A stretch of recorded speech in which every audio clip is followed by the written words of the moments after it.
We are running around closing Oblivion gates. That is all we're doing. That's all we will be doing.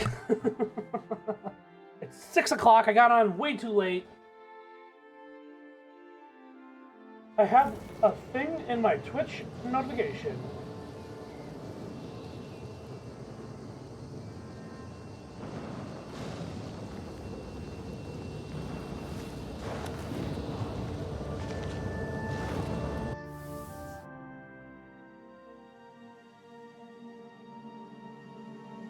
I'm listening to an interview with Kryken about the game.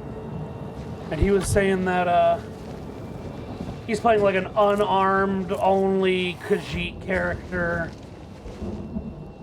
And I'm like, that sounds like a lot of fun too.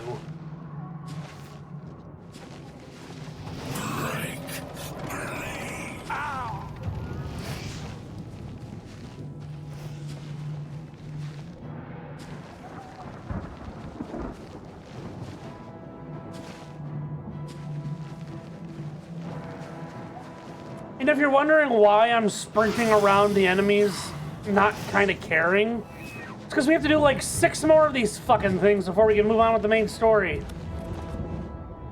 I guess have to is a little misleading.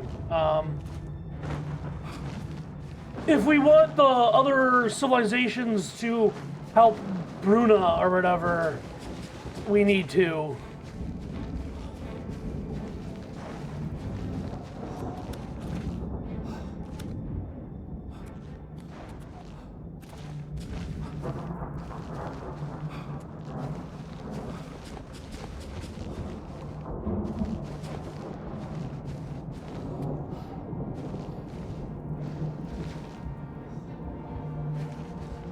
Is there a wall here? That'd be a first.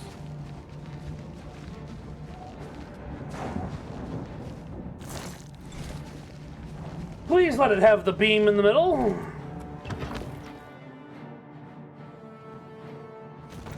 Yes!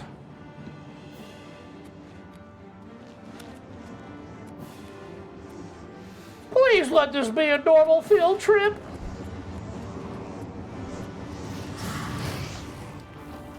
With the frizz.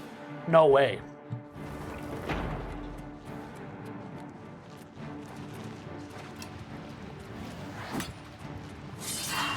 Did you guys know you could just sprint past enemies in this game? Whoa!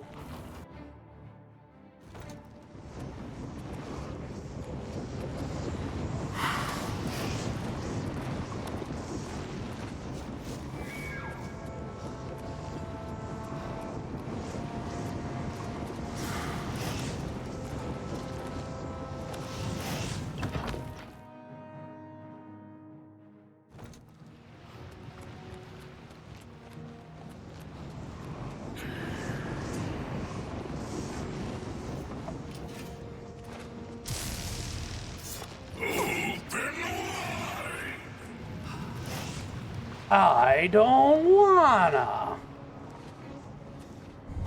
There's always so much gold in there. Bummer. Wait, we still had health. Whatever. That's what I get for jumping into the fire, I guess.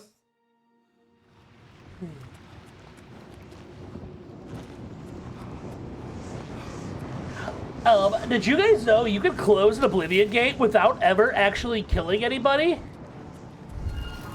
This is my pacifist run of Oblivion. Oh dear God. Oh dear God. Oh dear God. Oh dear God. Oh dear God. Oh dear God.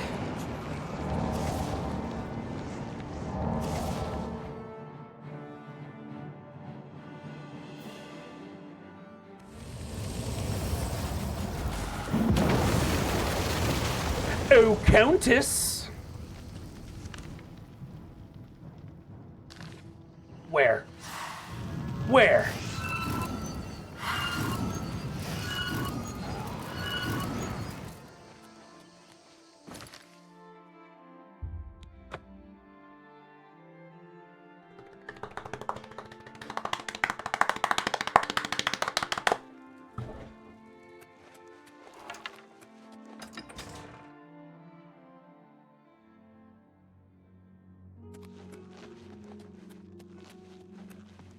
You sure gave those damned...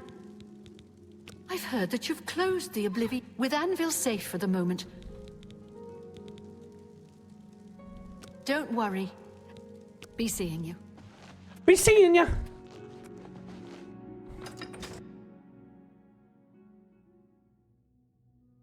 I think that's the entire east side. So we have 1, 2, 3 more Oblivion gates to close. We can start south. We know this one's going to be the one that we need to do anyway.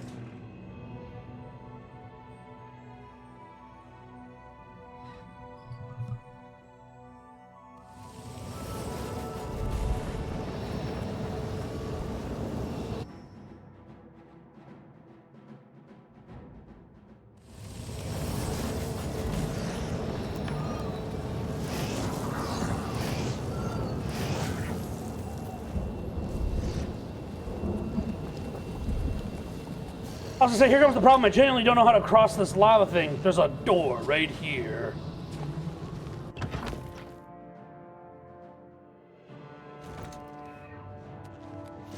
We'll take our time on this one.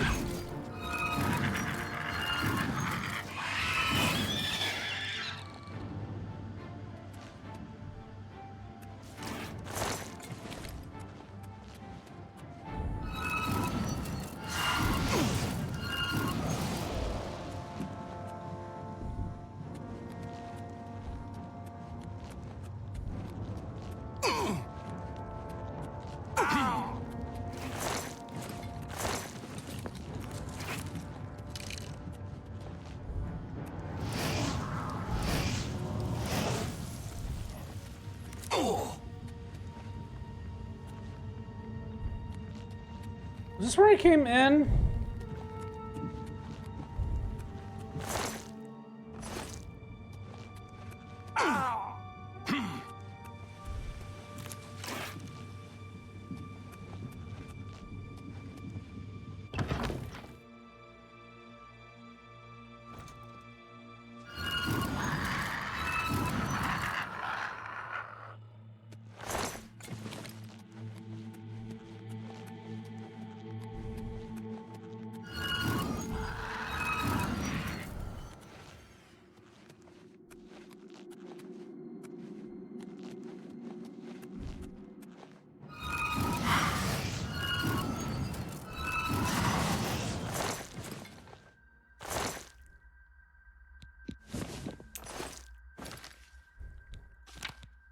There was way more stuff in there than I was anticipating.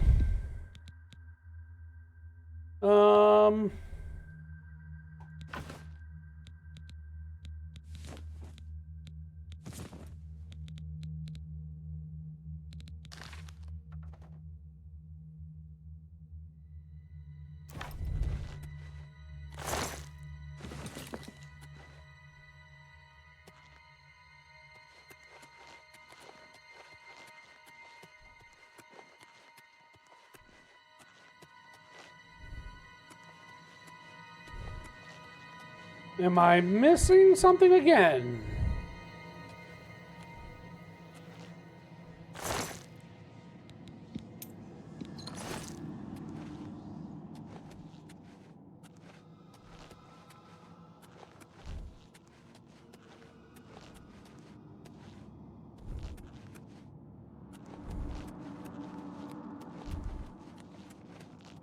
Because this is where we came in.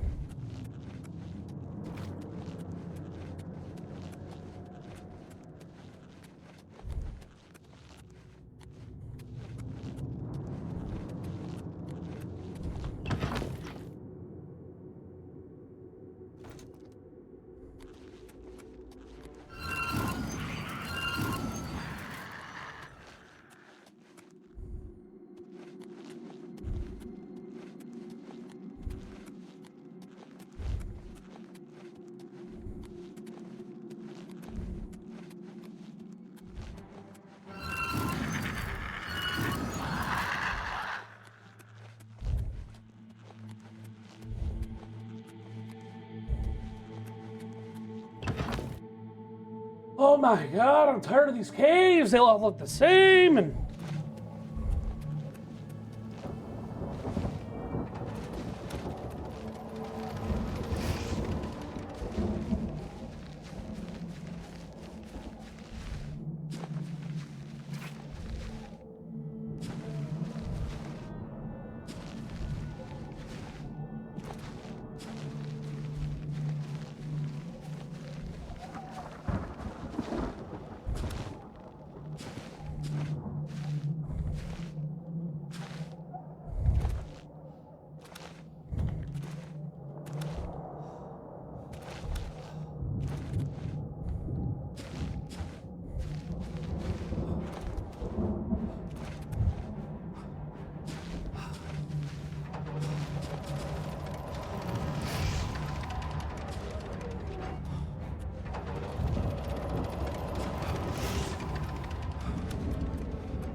It's definitely that one, not this one.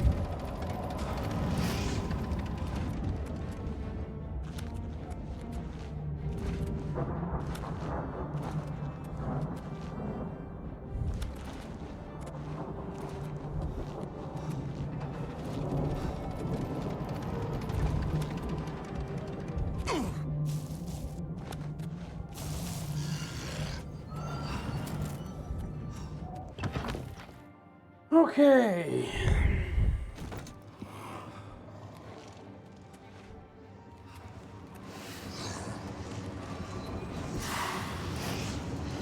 Looking for a door, looking for a door, looking for a door.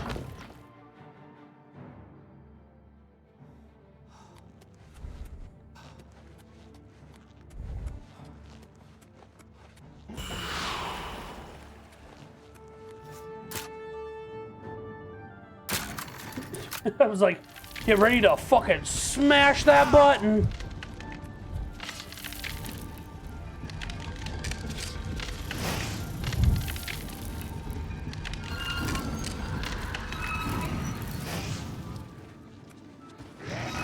Yee!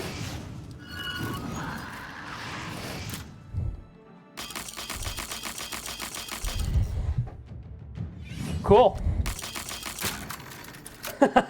Just...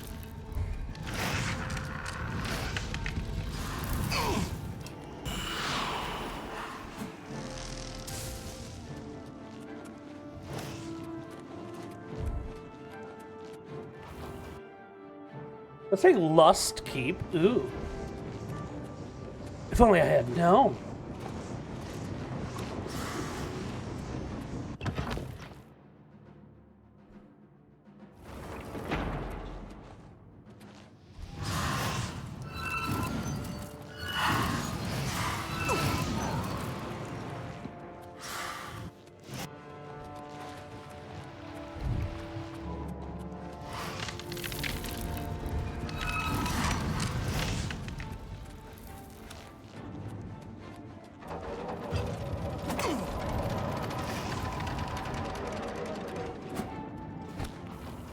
Woo!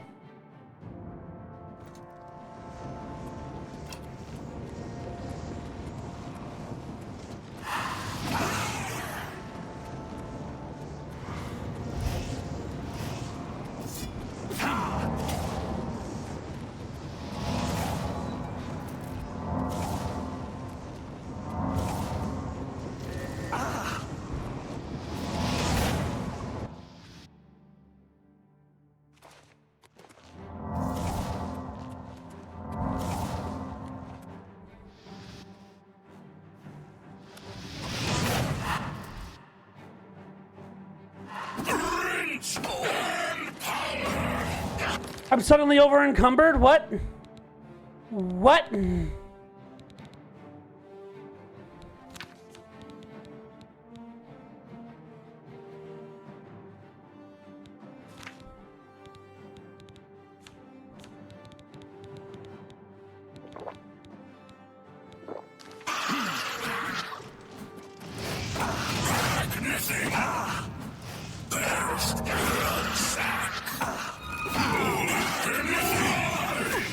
Lady Bee spirits!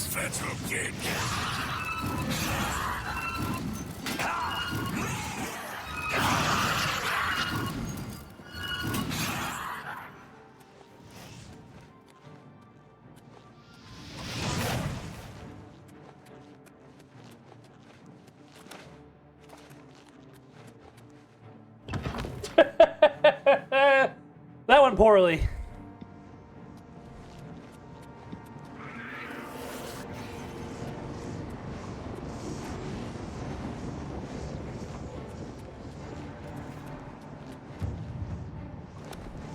Our athletics is almost up.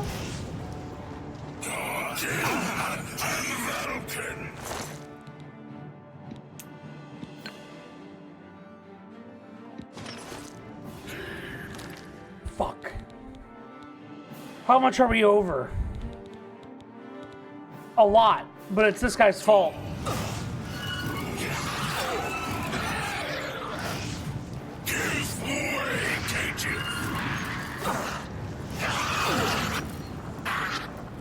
Stop doing that! I'm trying to open the fucking menu!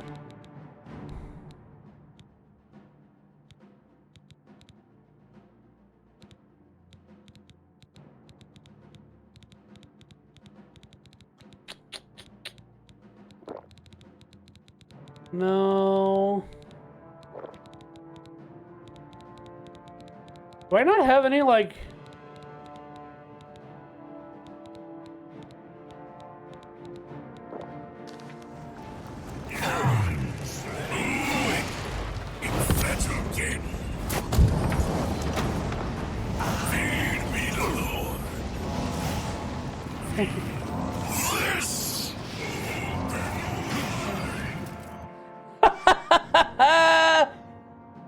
That was bad.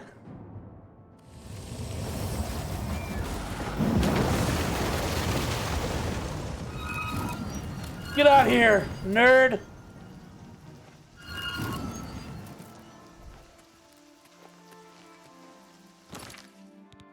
Okay, why?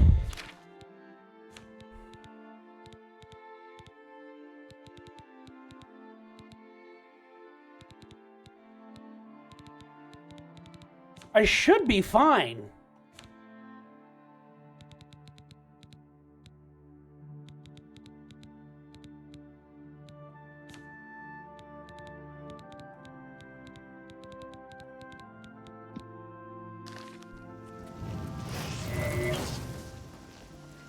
So Dispel didn't do it.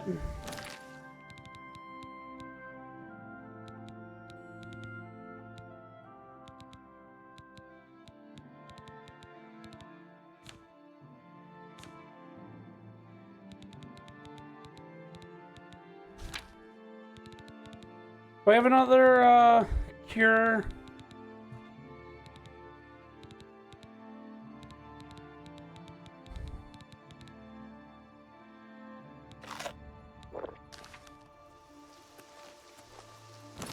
We are simply just over encumbered. Okay. We don't need this. We don't need this.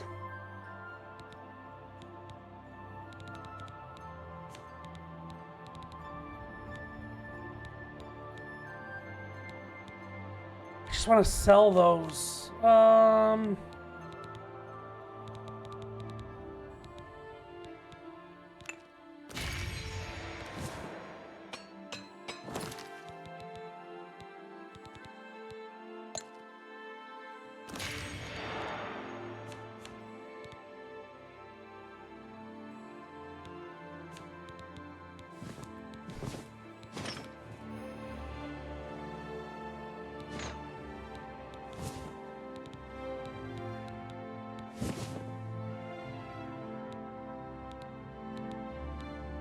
I don't have pants anymore.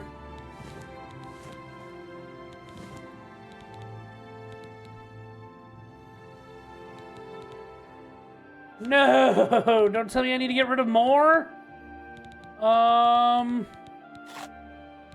Whoops. Restore health. Damn. Fortify. Intelligence? Nope. Willpower? Nope. Personnel? That's such a waste. Frost shield? No. Agility? Nope.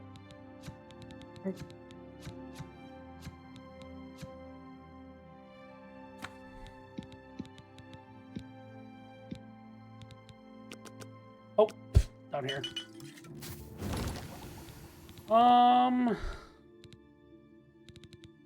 Okay, go all, wait. We have so much fucking shit. I don't care about arrows, but they're not weighing me down.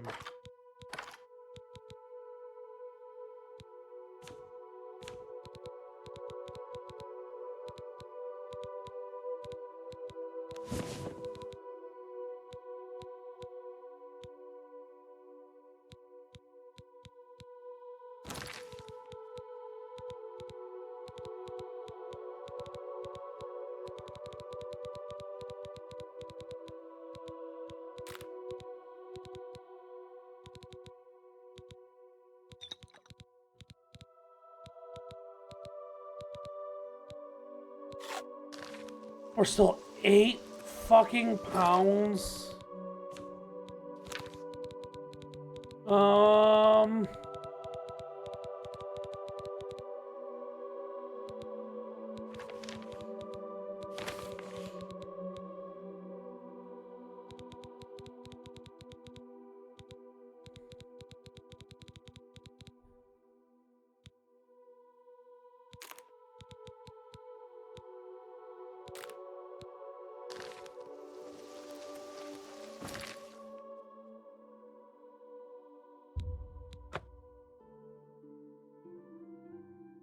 We got to hit a store up.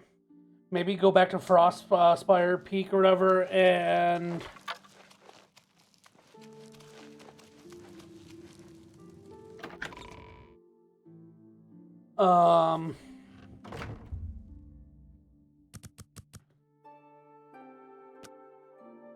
store some of the alchemic shit.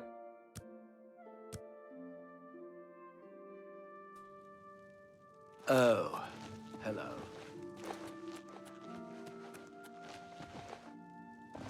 Marius Carp, perhaps you would like to do...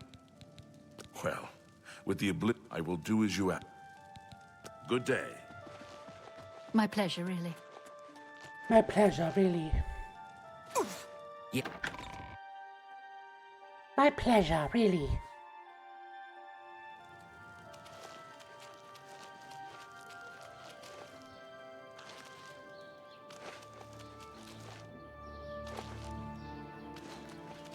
Find me a shop. Best goods and guarantees.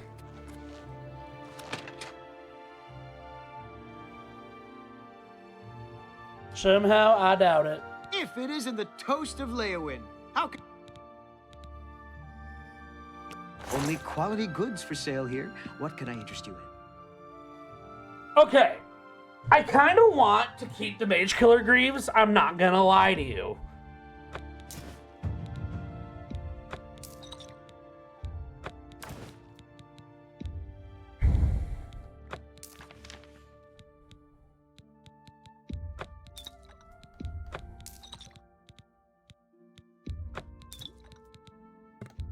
A good price. You drive a hard bargain.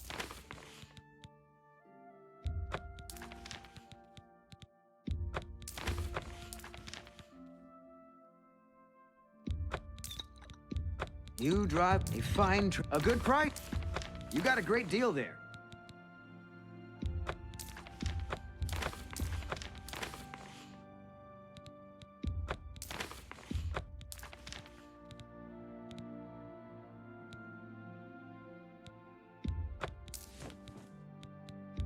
You've made a good bit of gold.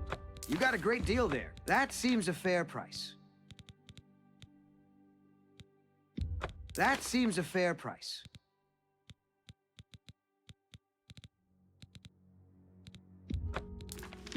That's a good deal.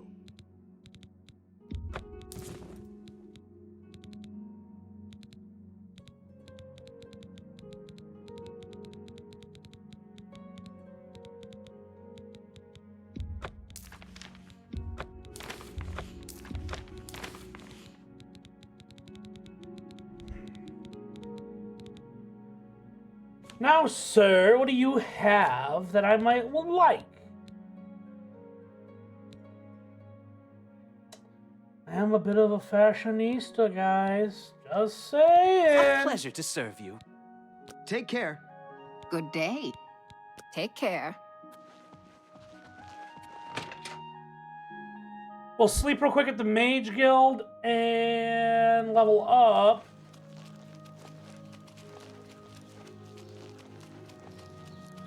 You're a church. Where's the Mages Guild? That's an inn.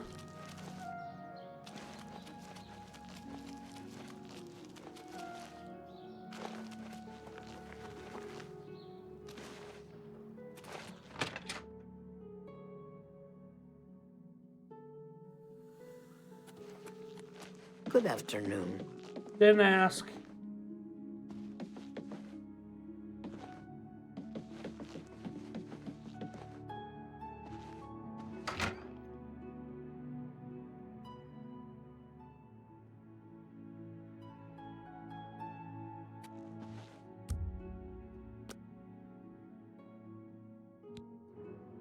I've been trying too hard, thinking too much. Relax, trust your instincts. Just be yourself.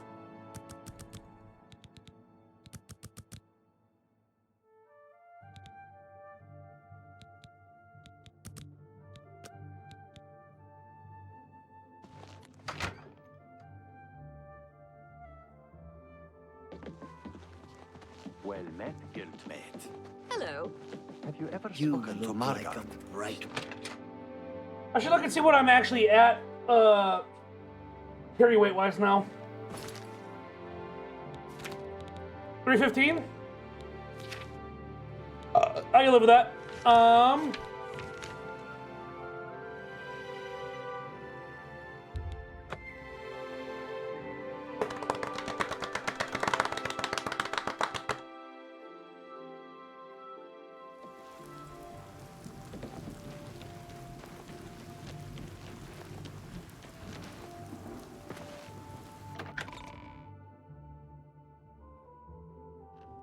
Hello, Hi. Regulus Terenti.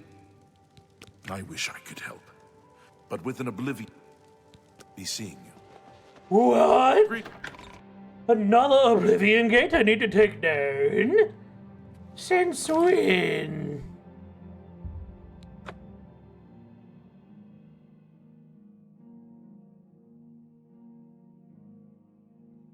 We got a new magic deck coming. And by coming, deck coming, I mean, I've got one shipment with the commander itself, and then I managed to pull enough cards that I can make a deck that I find stupid. It's not a secret or anything, but I thought it would be a nice surprise for when I play against my friends.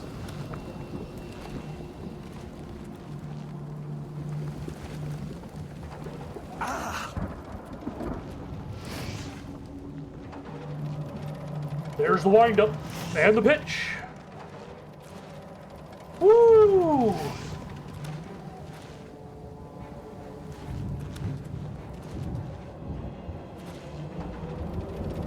This side too?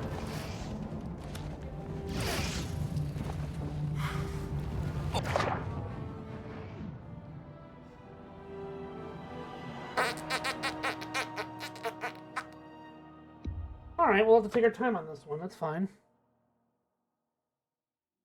It should be the last one if I remember correctly. Do I remember correctly? I think I remember correctly.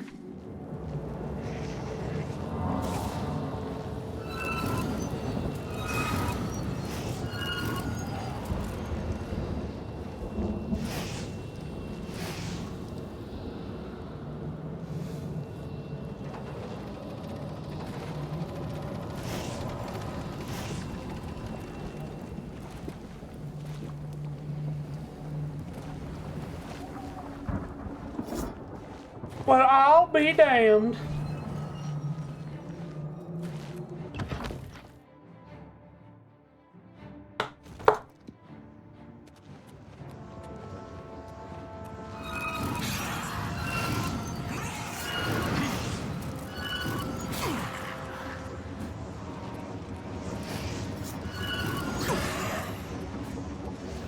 I don't wanna!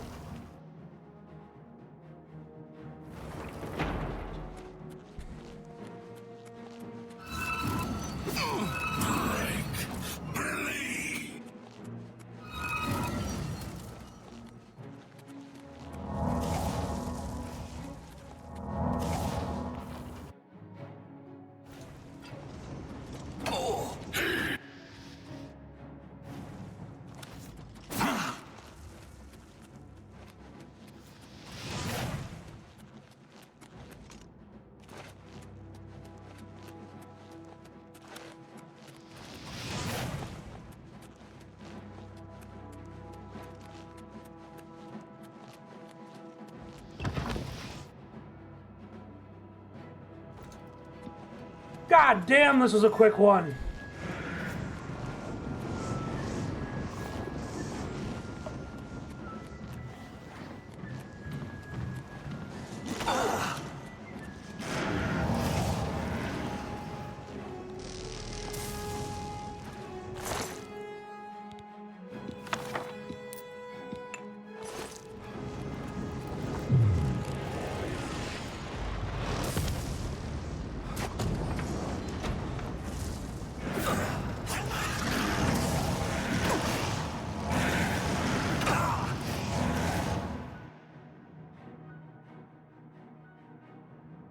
I love it when a plan comes together.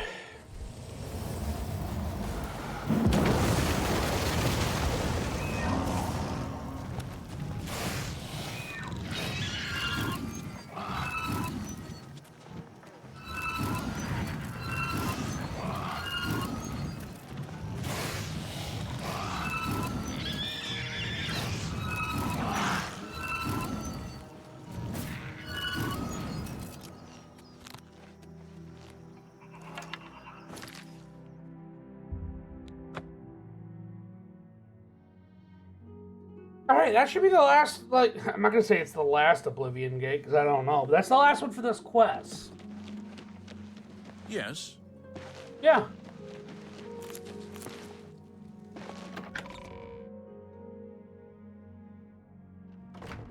Hello.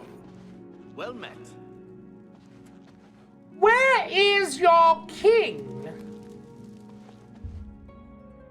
Oh, he quit like 45 minutes ago. Now let's wait, a real life 18 hours?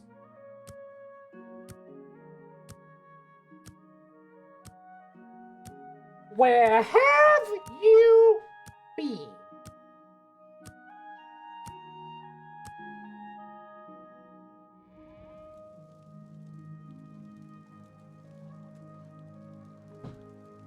For Lord, you're pathetic.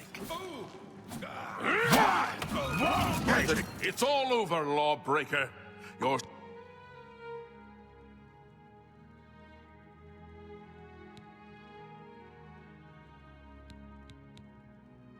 Here's the procedure.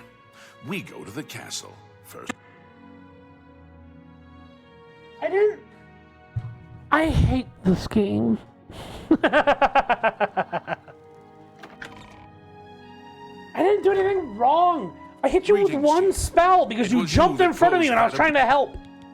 Thank you for closing the Oblivion gate that... I've sent Captain Laird. Good day. Hello. Fuck you, guard. You were in the castle. You don't have to say me fucking... Allies for Bruma.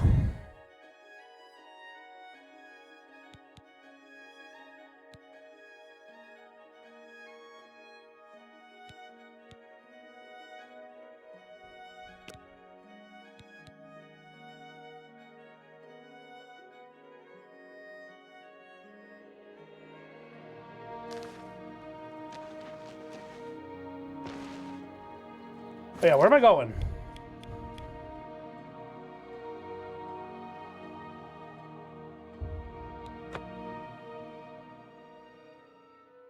God, I love this game. I'm mid-air and I can teleport, whatever you want to call it, fast travel.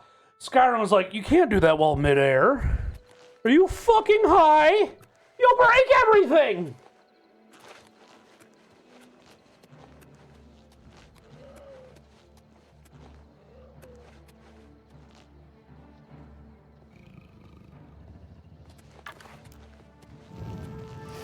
It's one of the Entwives.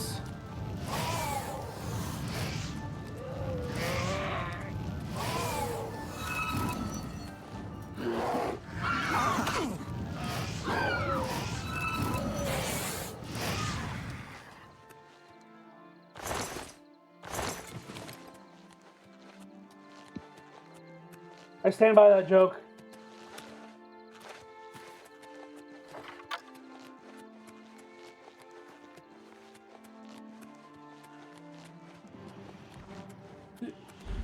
Another miniature?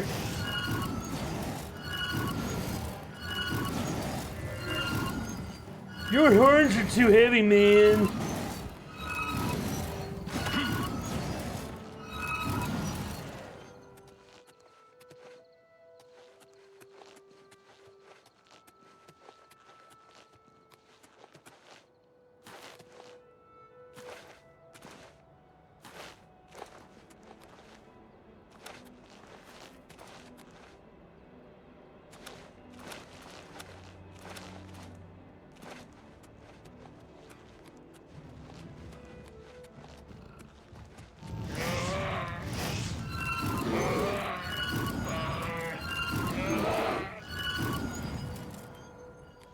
Whoa, a mushroom. I need a lion to attack me? I don't need...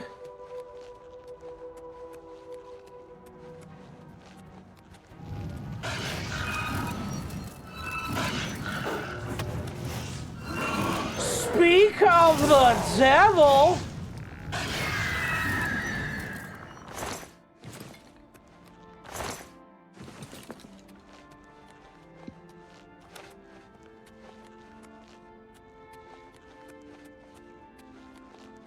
That was actually extremely lucky. Like, low-key.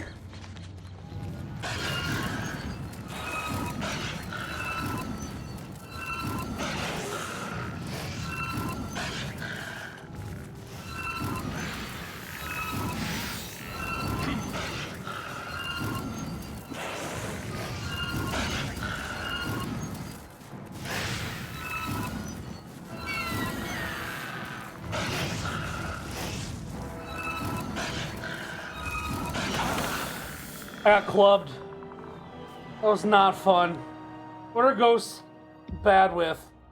Probably shock. I don't think I have lightning bolt though. Magic. Target.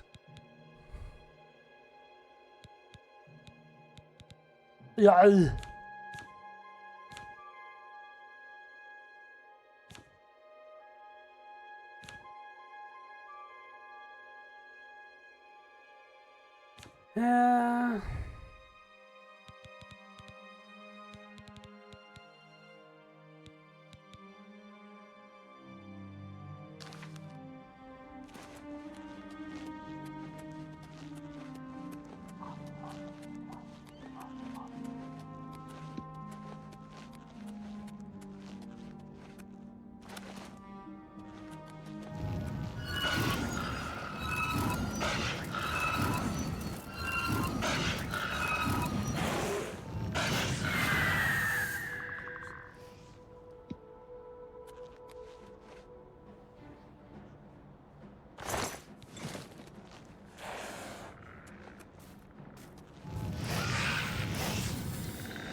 Where is the prick?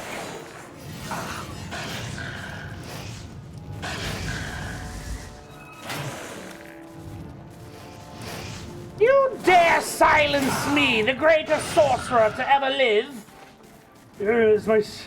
Am I out of shit?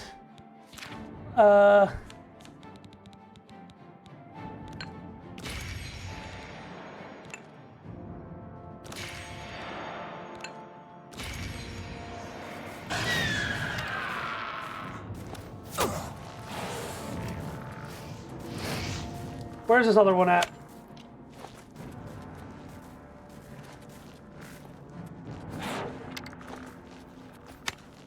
Where you be at?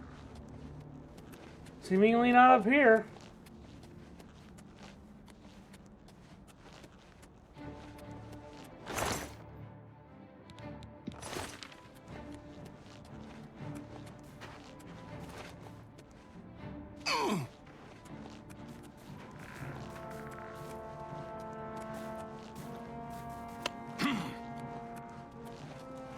Is it this thing that's spawning them?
I'm tired of being silenced.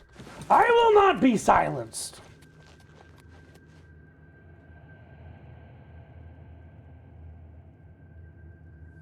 Those are quiet doors.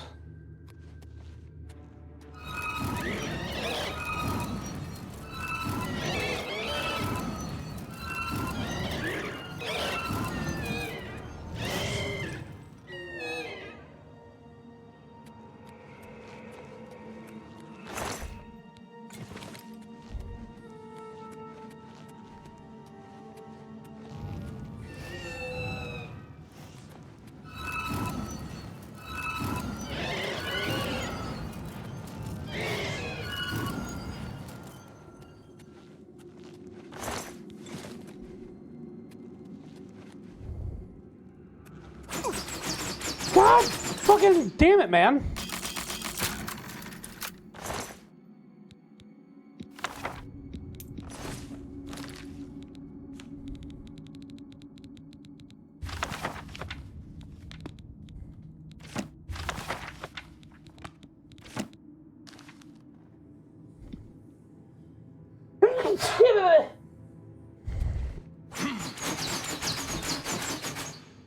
Nothing sets that trap off. It just you walking past it.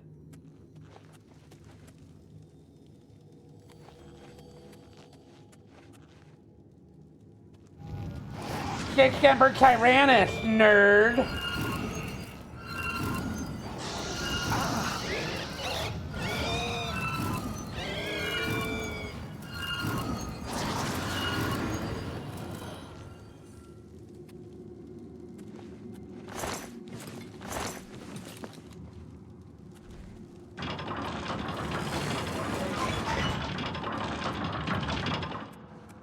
So much ectoplasm.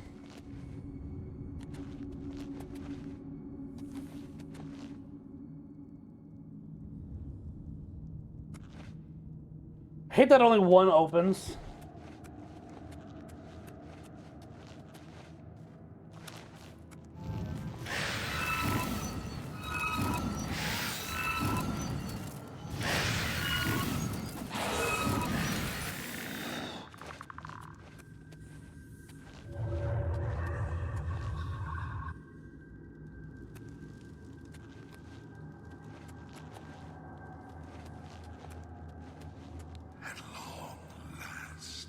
You have freed me. Now, I can finally complete my lord's last request. My 3 companions and I were sent here by the Emperor Tiber's scepter.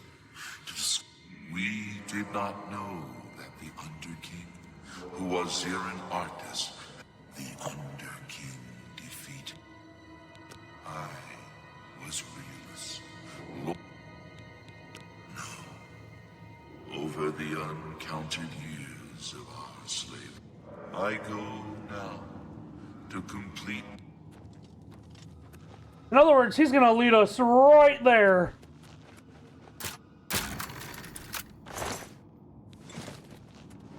How much gold am I sitting on at the moment? 4 grand? Shit, I ain't complaining.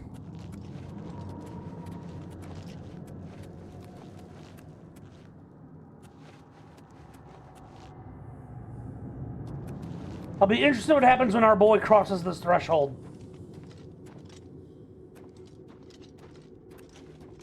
Because if this is nothing, that's unnecessary.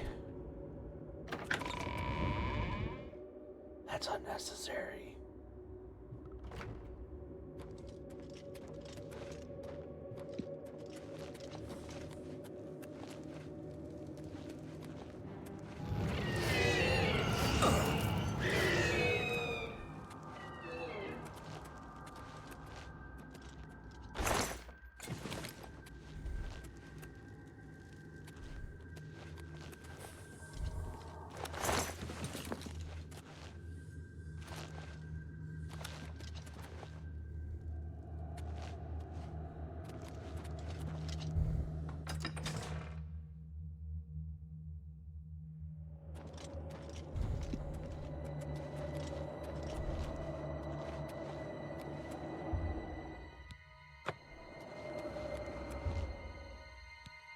Remained the second of Cyrodiil, crowned Emperor of Tamriel in the year 2812.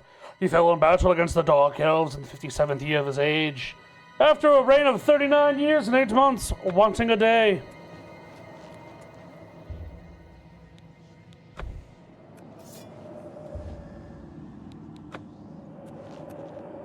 Why do you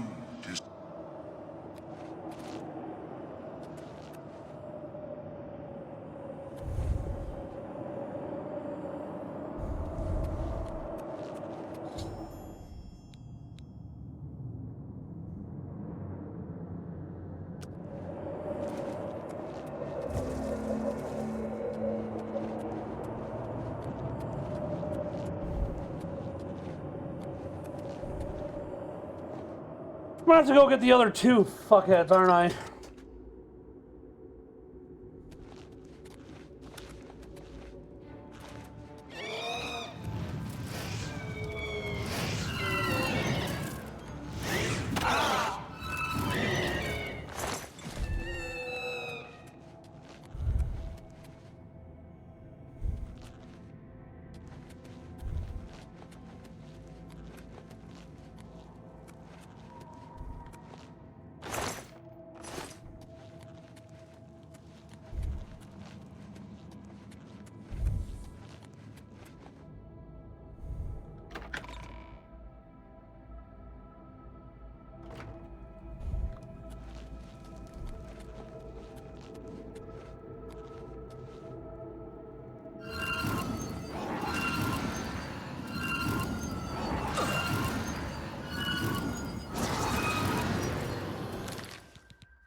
Okay, so this one does speed, which I don't hate. Frost, chameleon, resist magic, something I could fucking use.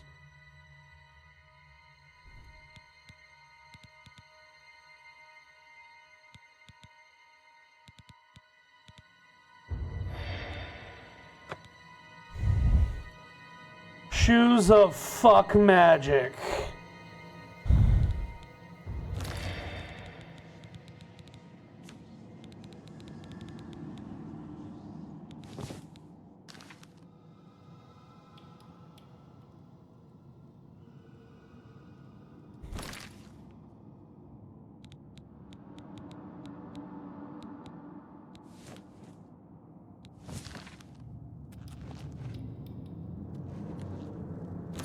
I didn't really get to charge my thing. I got distracted.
Oh!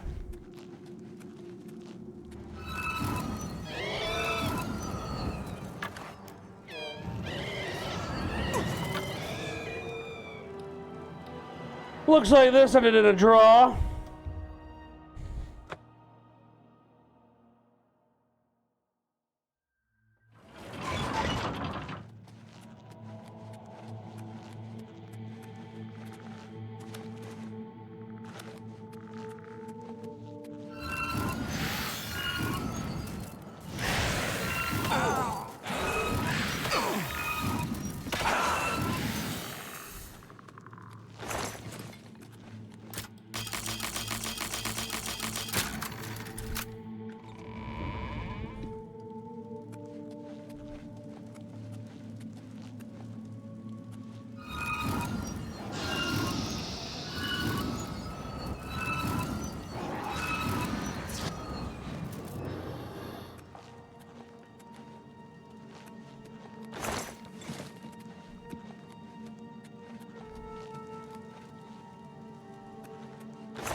Alright, so that's when we come down this way. I know you. You freed me.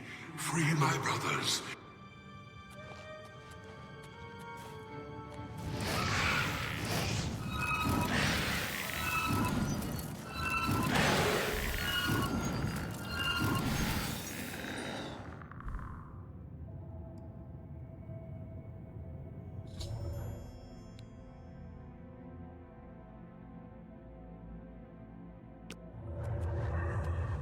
I know.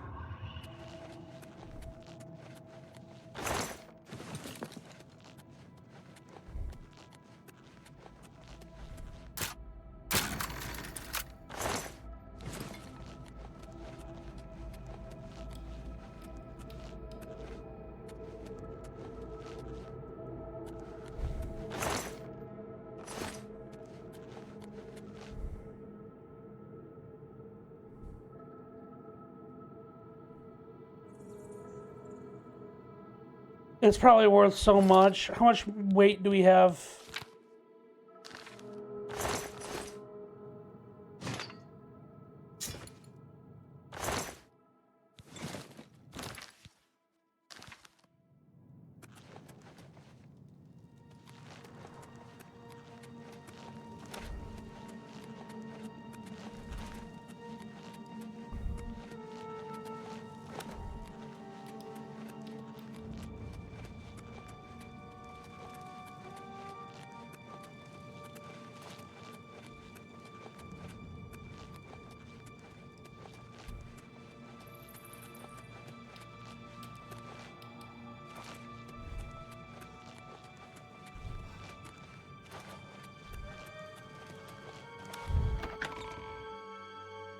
Okay, one more, right?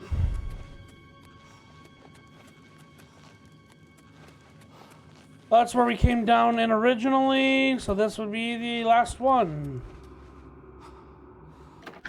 Hall of Judgment.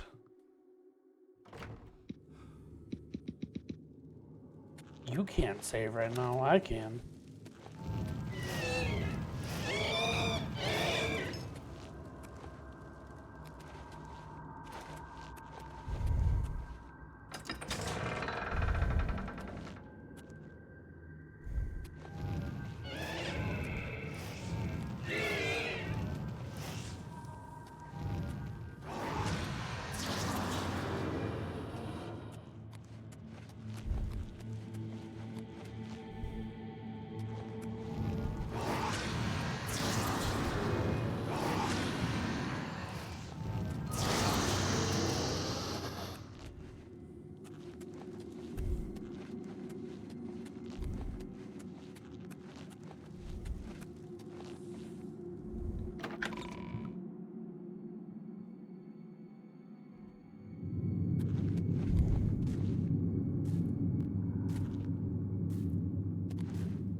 one's named. We gotta take it.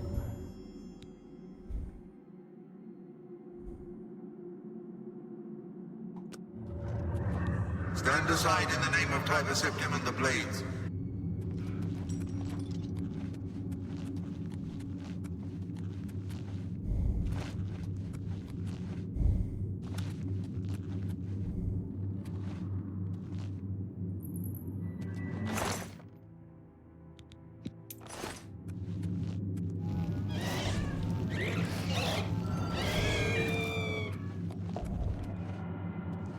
Stand aside in the name of the Blades.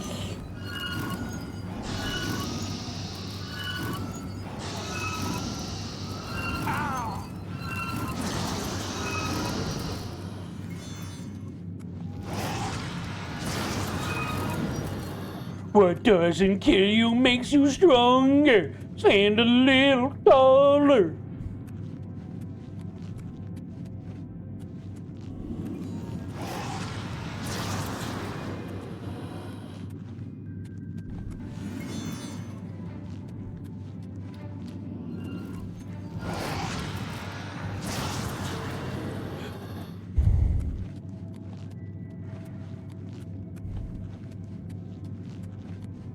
Jenkins.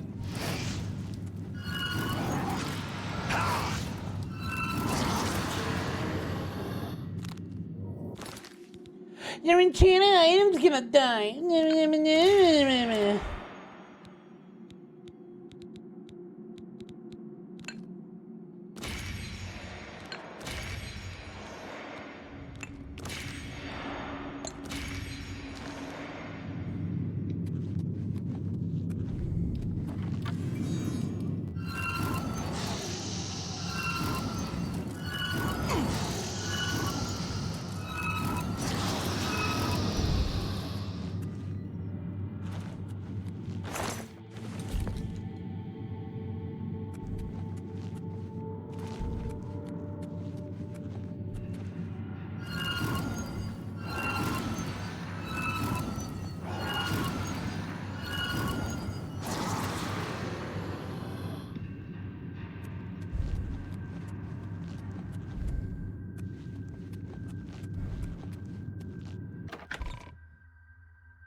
Oh, the other way in the Hall of Judgment I haven't touched yet? Yeah, that's probably the way.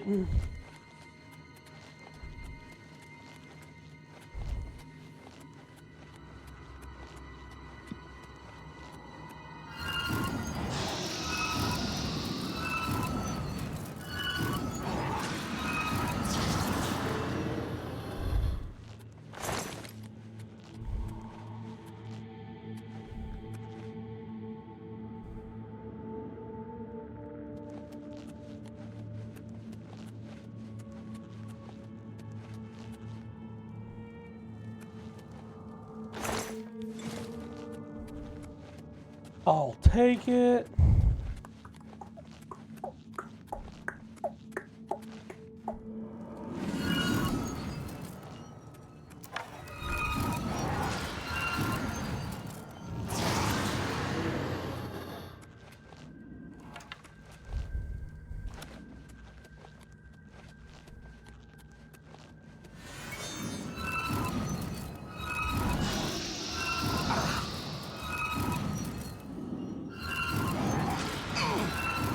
Yeah, no point even trying to dodge, huh?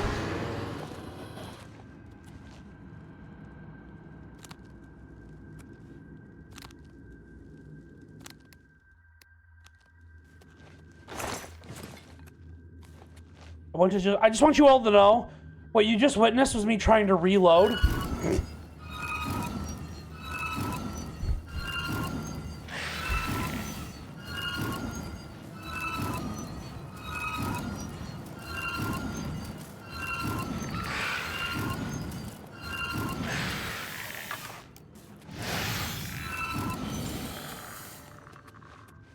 Did he have a special? Hold on. I don't need another helmet.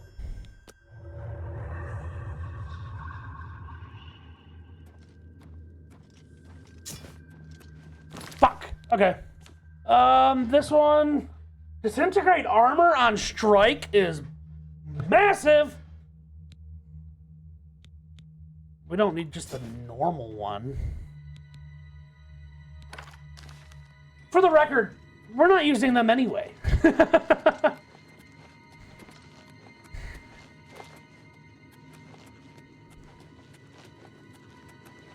It doesn't fucking matter what they do. Was it this way?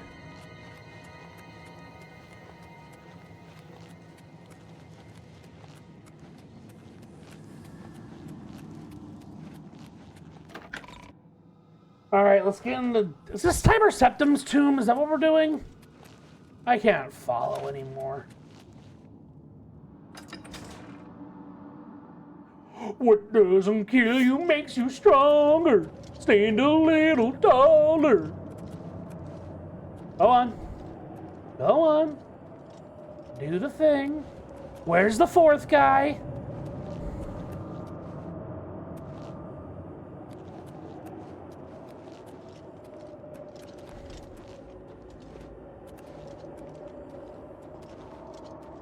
You're not kneeling until your friend gets here. Why do... Charge!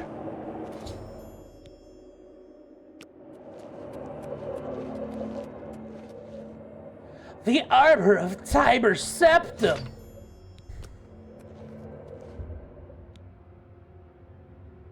The Dark Elves who cruelly slain by treachery. Yeah, no, I don't care. As a Dark Elf, I don't give a fuck. Y'all just letting me leave? That's... Blades kind of suck at their job, you know what I mean?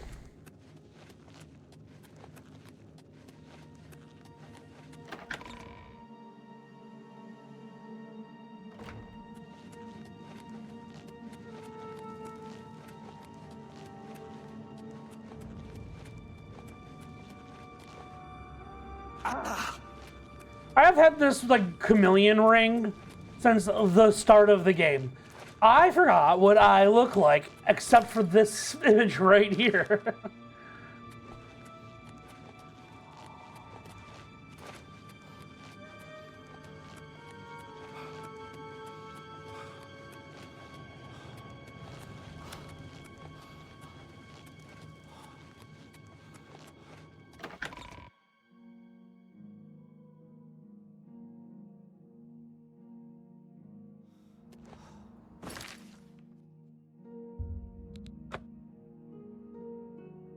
Dude, that necromancer was almost standing back up. I was about to catch these hands. Oh my god, is this an update on Haunted Chocolatier? Guys, there's an interview with Eric Barone on Haunted Chocolatier. With Haunted Chocolatier, I want... This is 25. We're gonna listen to this while playing. Because I'm interested in Haunted Chocolatier a lot.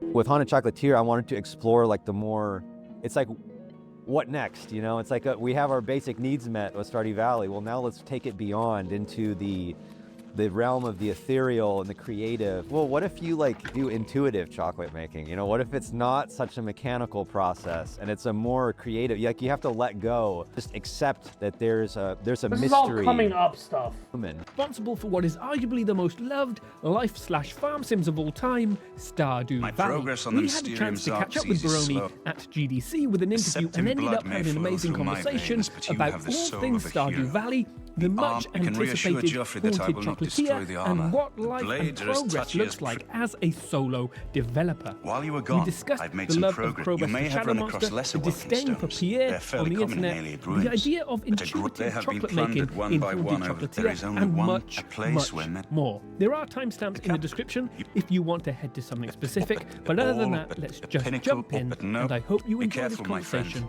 as much as we did. Already, but Miss Brown is not. lightly.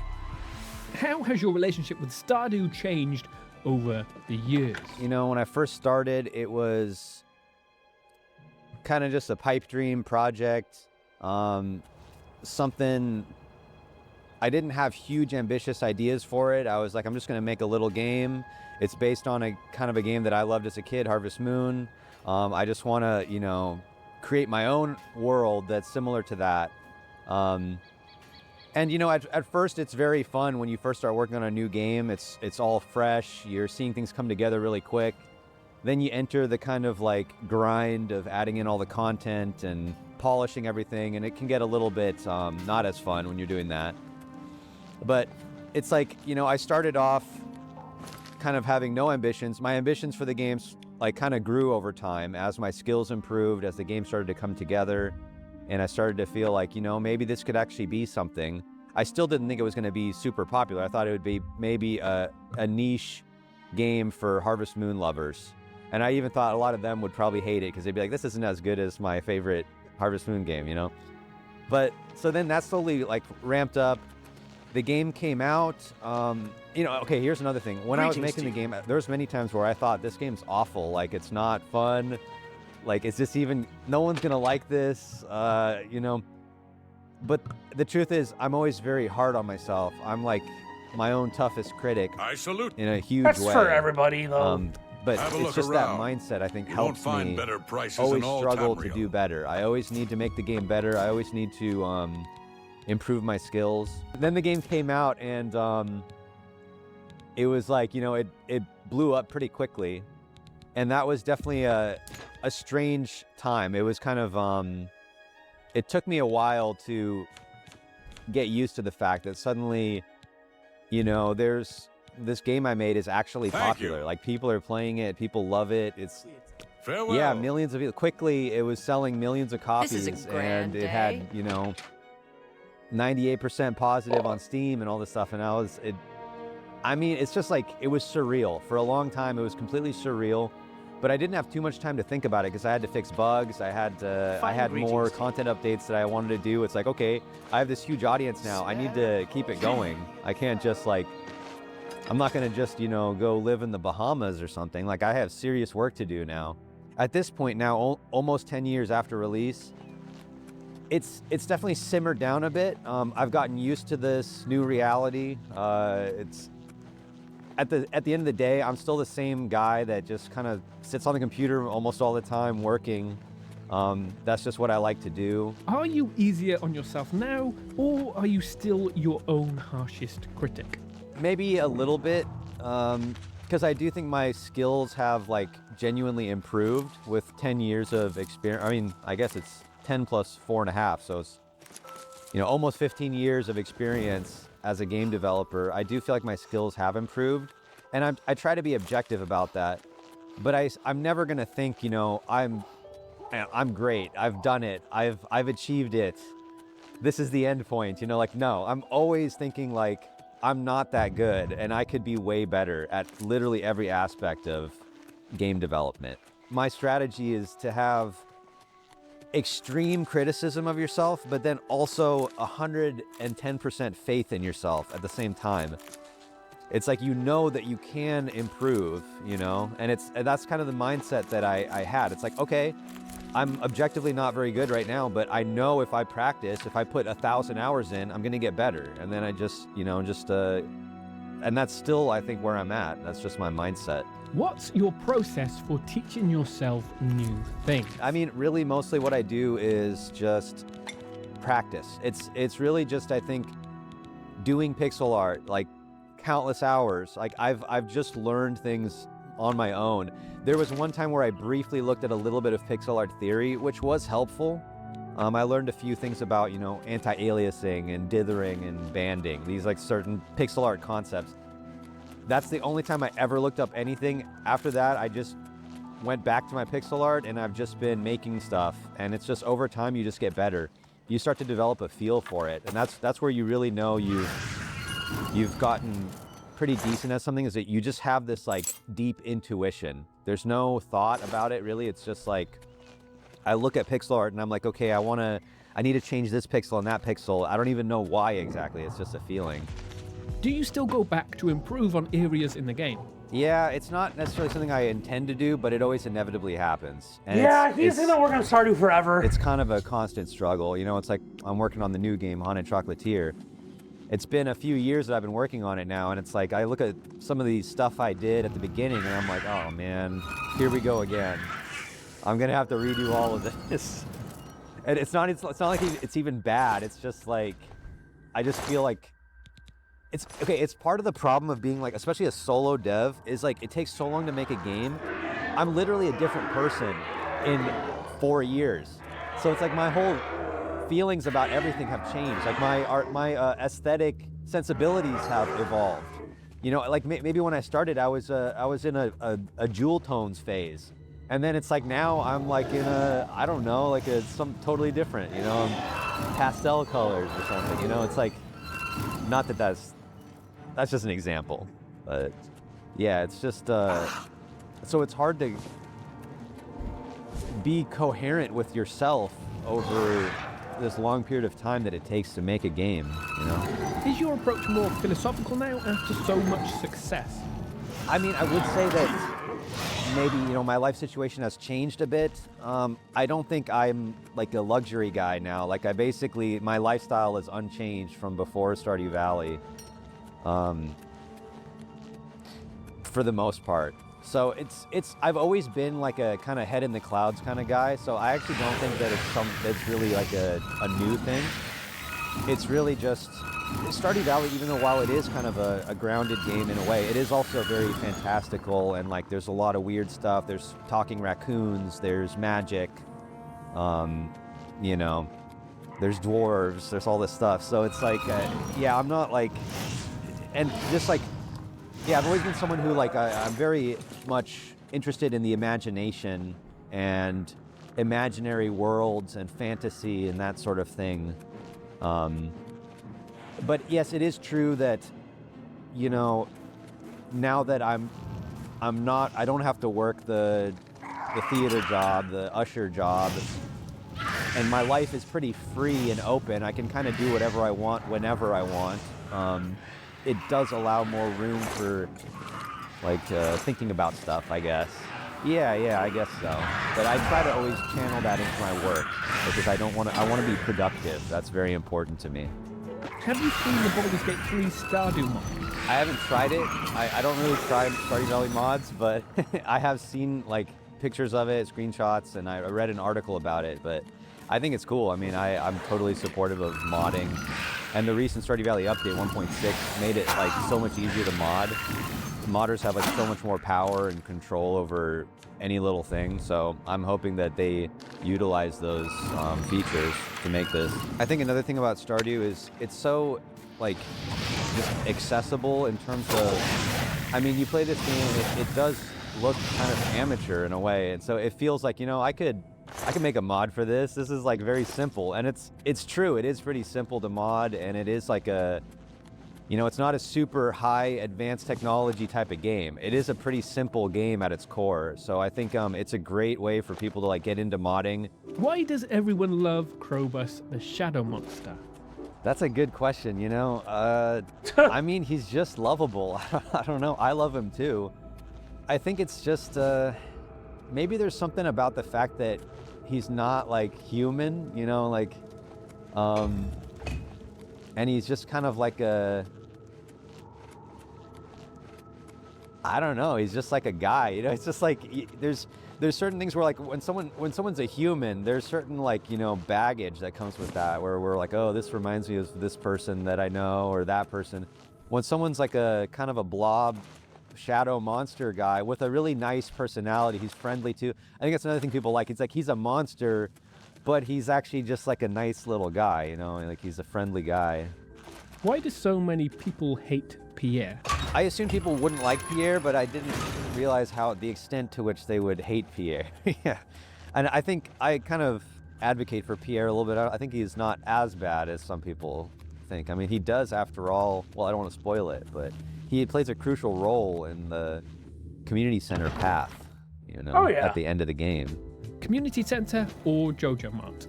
I mean, I'd have to say I lean community center. That's kind of, and that's one of the things I kind of regret about Stardew Valley is I feel like it's a little bit too on the nose with like Jojo are the bad guys and community center is the right way to do it. And it's like, I think if I made Stardew Valley again, I would try to be a little more nuanced. Like maybe there are some positives to Jojo, you know, like nothing is that black and white, like in reality. There's usually nuance to everything, you know, and that was something that I wanted to have with Stardew Valley is like have nuance and things, but I kind of failed in that particular aspect. What else would you have done differently in Stardew Valley? I think I would have probably spent more time like fleshing out the characters more, like, and this is something I actually have mixed feelings about, because some of the character storylines, they're kind of like left as cliffhangers almost, like there's no resolution to certain things, like Mayor Lewis and Marnie's like secret relationship, or like Linus, even his like there's no I mean, I actually ended up adding in kind of a conclusion to the Linus arc, but then there's things like Clint where it's like, you know, I have ideas for how I could resolve these things, but part of me is almost like, I wonder if I should, because it kind of then does it, like it's closing the book in a way. I kind of like that it's open-ended, and it gives people the ability to kind of themselves like finish the story in their head, which makes Stardew Valley more like personal to every person, because there's a lot of room for your own interpretation on things. How did you notice the left and right harvesting bug? That was something that I think the community discovered, and then I was like, what? And like I actually tested it out, and it's like, what? I can't believe this. And how did no one tell me for like 8 years? It was like literally 8 years after the game came out that I learned about this. So I'm sure there's still more things in the game like that, but that was crazy. And then I looked in the code and it was like, yep, sure enough, like when I set up like the animations, I had just accidentally made the animations, I think, like slightly like longer when you're facing left to right. And it was like, it was just a mistake. What's your opinion on fishing minigames? I like fishing minigames, and I like Stardew's fishing minigame. I know it's controversial, a lot of people hate it, but I love it. I think it could have been done better. My regret with the Stardew minigame is I think it starts out too hard. I think there should have been a better curve of like, it starts out easy, and then it gets a little harder, like, because you're catching more difficult fish. But like the way I did it, it's like you start out with this tiny little bar, and it's like, I should have started with the bar a little bit bigger, I think. And maybe then it gets slightly bigger. But like, yeah, I kind of, but I still think the fishing game is like good overall. And I tried to mitigate, because I know a lot of people really hate it. So I tried to mitigate it a little bit by adding the training rod, which a lot of people don't know about. And you can buy it for like 5 gold at Willie's shop. And it makes it so that the fishing is a lot easier, but you can only catch it below a certain like tier and quality of fish with it. It's good for training. You can level up, and then when you switch to the regular rod, your bar will be a lot bigger, you know. You know, Stardew Valley's mini game, I think I've said this before in interviews, but it was actually inspired by, I was playing Donkey Kong Country Tropical Freeze, and you know, there's like you're flying on the barrel, and it's like you press one button to go up, and then you release it and you go down. It's like the helicopter game, the old browser game. That's actually what I was like, these controls are fun. I like this one button. It's like one button, but there's a lot of depth to like a Donkey Kong level like this with just one button. And I was like, maybe I can turn that into a fishing mini game. Do you have a cutoff point for Stardew? No. It's at that place right now because the 1.6 update is pretty settled at this point. There was ongoing console ports, bugs, bug fixes, and all that stuff, but it's pretty settled now. So I'm committed to like not working on Stardew Valley until I'm done with Haunted Chocolatier. Wow, he is actually saying that? Am I ever going to that? completely cut off Stardew Valley? I don't think so. I'm never going to say that. Because there's been times I said that in the past, and I always ended up making another update. So I don't think there's ever going to be like, you know, it's done. It's maybe when I pass away, then you can say the book is closed. But what's the plan for the Stardew Valley board game? it's still in pretty high demand. We kind of switched from selling it directly to just kind of selling it to distributors who send it to like board game shops. Part of the reason is like just, I mean, selling it directly is, there is a lot of like hassle and overhead with that, like doing it yourself. And also like I don't want to always be like bothering the fans, being like, go buy this thing, you know? Like I feel like at some point you kind of burn through like people's bandwidth to like support you or something. And it's like, you know, the last thing I want is for someone to buy the board game to support me or to Stardew Valley. I want them to buy it because they genuinely want this item and they feel that the price is a fair exchange for the thing they want. Otherwise, I genuinely do not want them to buy the game. It just makes me feel bad. But I appreciate it. It's nice that they want to do that. It's really nice and heartwarming, but please, only get it if you really want it. Have you played many recent farming or life sims? I tried a couple. I tried Sunhaven. I wanted to try Sunhaven. I think that's pretty much all I've tried, to be honest. I messed around with some, like, I feel like they're Stardew Valley inspired, but like I did boot up Disney Dreamlight Valley because I was like, wait, it's called Dreamlight Valley? Like what's going on here? So I had to check it out. And it's like, I'd say it's more like Animal Crossing than Stardew.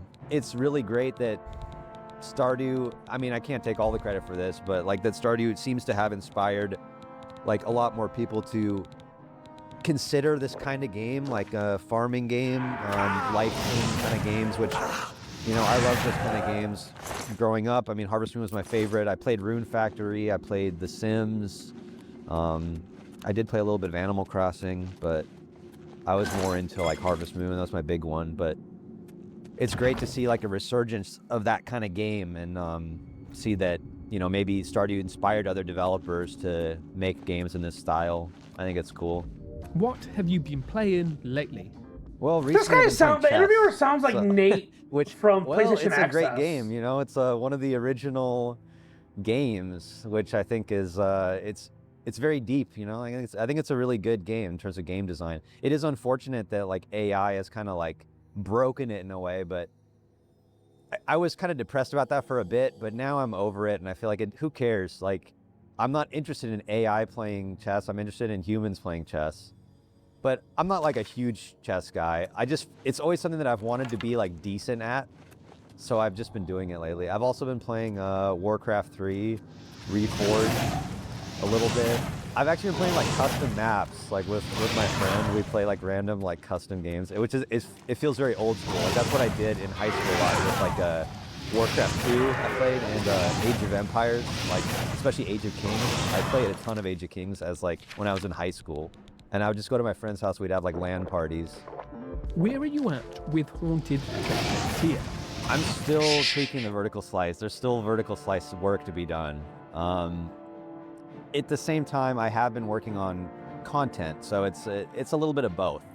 But yeah, the game is I'm still totally knee deep in development. It's gonna be a while still. But, damn, you know, I hate to hear that. I'm trying not to rush myself too much. I'm trying to stay relaxed and stress-free. The problem is I have Stardew Valley that I still have to worry about, and it always drags me away from, well, I don't want to say drags me, because I do love Stardew Valley, and I care about the fans, and I want the fans to have a great experience.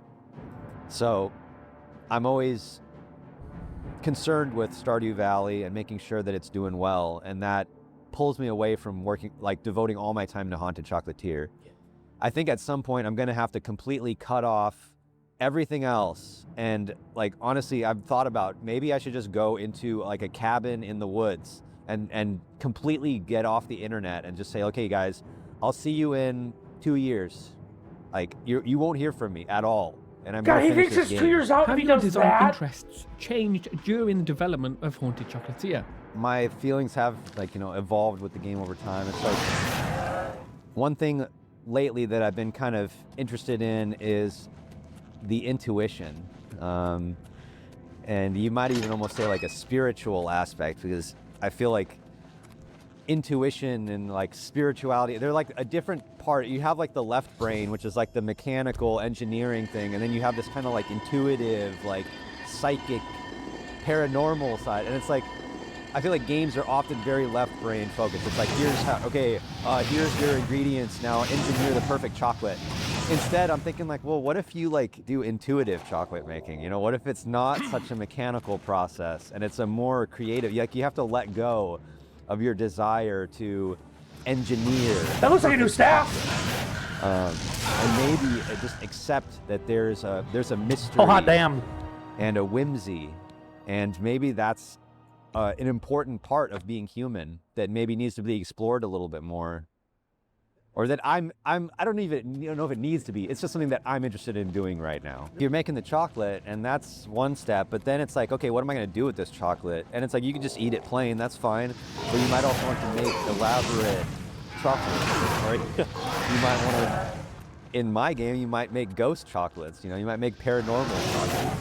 So it's like, it's taking that idea. It's like this Stardew Valley. It was a very like grounded game. It's about, you know, you're growing things in the earth.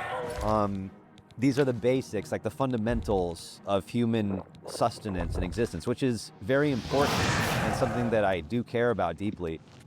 But with Haunted Chocolatier, I wanted to explore like the more, it's like, what next? You know, it's like we have our basic needs met with Stardew Valley. Well, now let's take it beyond into the realm of the ethereal and the creative, and like you might even say luxury, or like things that are kind of beyond just the very basics.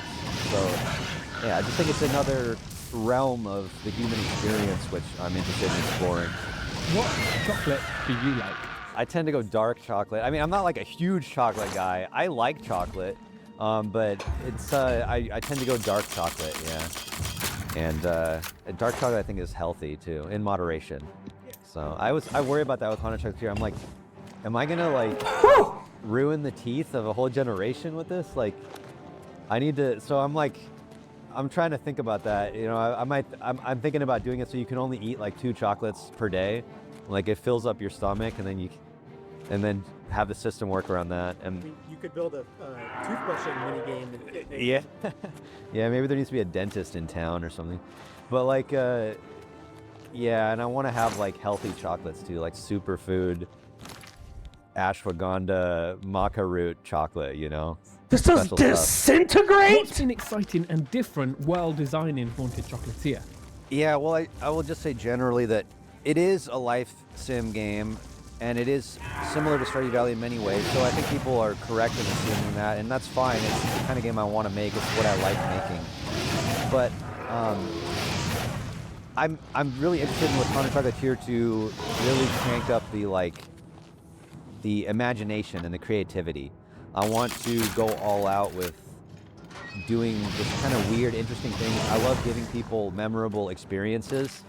You know, like even in Stardew Valley, there's brief touches upon this with like, you know, you drink the green liquid in the wizard's cauldron, and then like the trees, like you start getting the trees waving and all stuff. Well, it's like, I want to like do stuff like that, but like way more interesting, you know? And I just want to, yeah, I think with this idea of like there's ghosts and you're in a haunted magical castle, there's so much room for interesting, compelling, imaginative characters and situations and music and just atmosphere.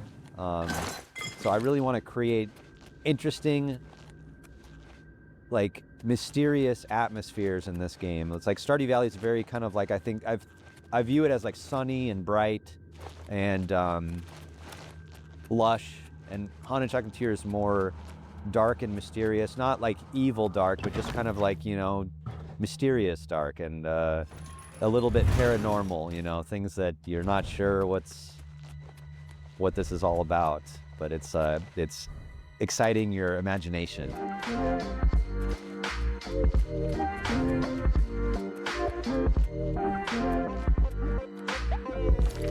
That was interesting.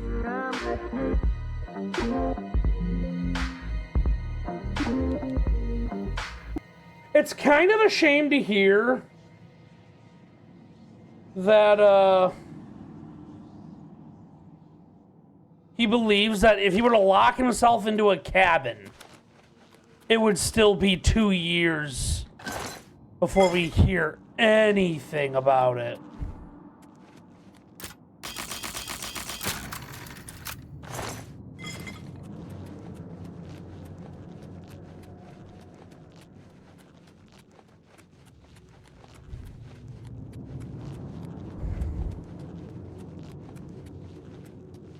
Oh.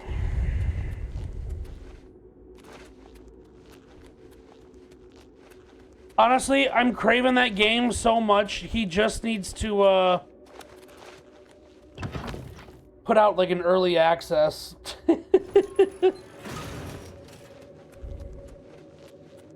Oh, I should have said, if you're interested in that interview, go to PC Gamer and give it a like.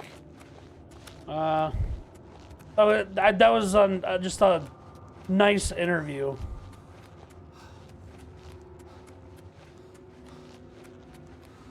Are we finally out of here? Oh my god, we are.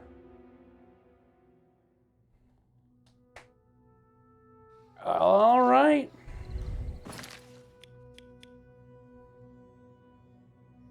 We gotta be getting close to the end.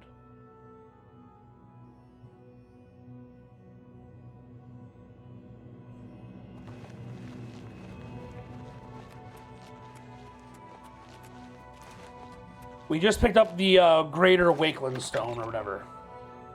Wakeland? Sir. You're back. And you've got the great stone. You did. I never thought to see a great well, but of course its beauty is a mask for its deadly. Now, we need only one more item. I should have seen it. It's the counterpart to the great Welkin Stone. Just as Welkin stones contain the concentrated power of a great sigil stone. You're not going to like it. Joffrey doesn't like it. The Countess of great sigil stones are the anchors of great gates. The kind of gate the mythic Dawn opened at Kavad. The kind of gate the mythic Dawn wants to open here. I said you weren't going. The risk is great, I know. I was at Kavad. I saw the terrible path, but we have no choice. No. I'll lead the defense of Bruma myself. My guy, I have so many sigil stones. It's time. Remember when we first met him? I still don't know if there is a divine plan. What matters, that's what you did at Kavad. Were you acting for the gods? Please, I explain. I'm afraid she may. Good.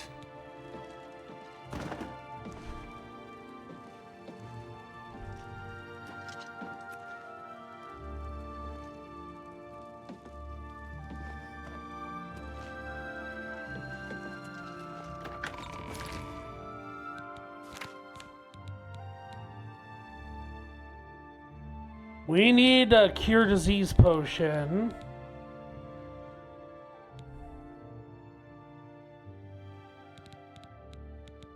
That.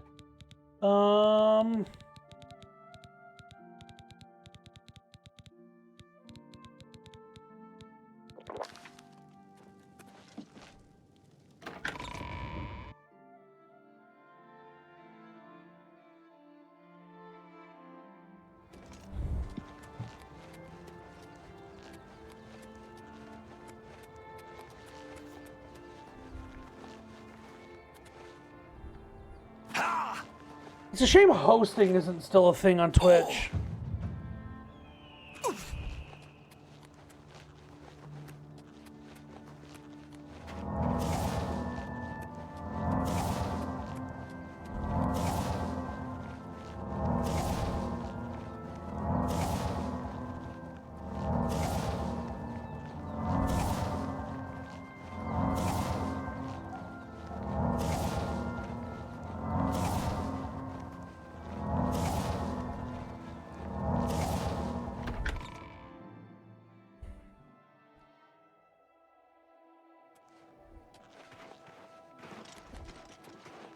Of Lord Vlindre could happen here. They say he haunts the road to Coral.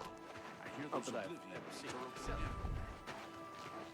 I wish I could cast a spell that gave me more mana.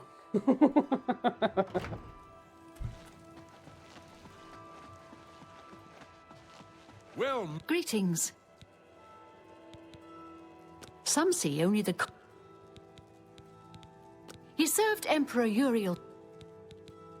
A desperate plan indeed. This is the only way. I must confess, you are the first. This war has seemed hopeless to me. And now it seems there is an heir to the throne after. You avoid. Very well. Don't think I doubt you. The rulers of Bruma have long had dealings with Cloud Ruler Temple. I will meet Martin at the chapel. When all is ready, I will order my men to stop closing the gates and... Met, my lord. The Countess has received word from Cloud Ruler Temple. So what's my next quest step?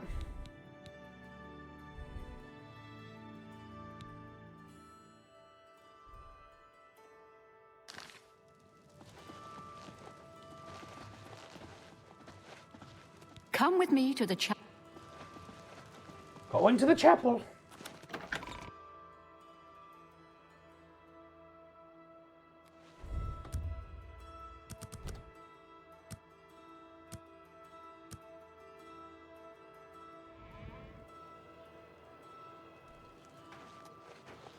Are we staying in town? We are. Fantastic. Thanks for asking. Good.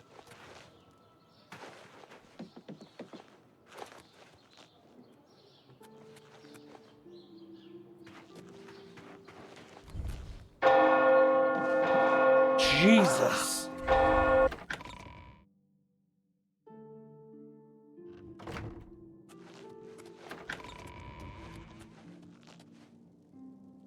You are a diplomat as well as a warrior, it seems. I would prefer more men of...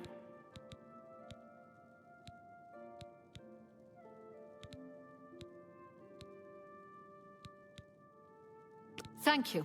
I know that delay is...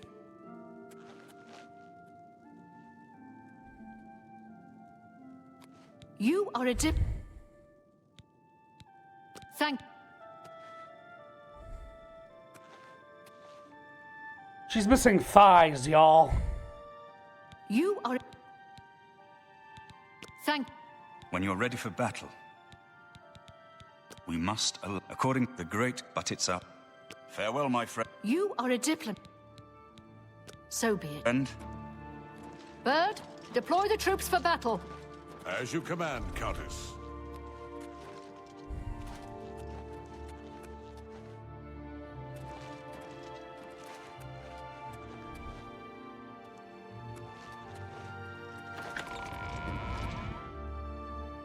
Like, I got all of the other people done. I don't know what else. Well met. What's new with you? Rumor has it the Nerevarine has left Morrowind on an expedition to Akavir.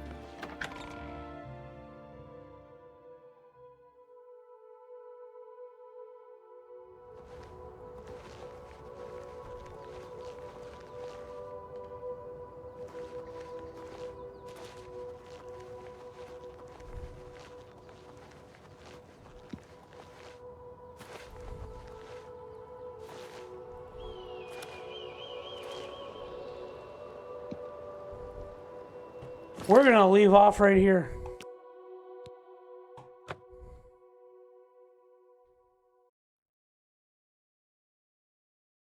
And come back to it next time, which will probably be tomorrow. Thanks for watching. Thanks for all the fun times. I'll see you all in the future. Bye-bye.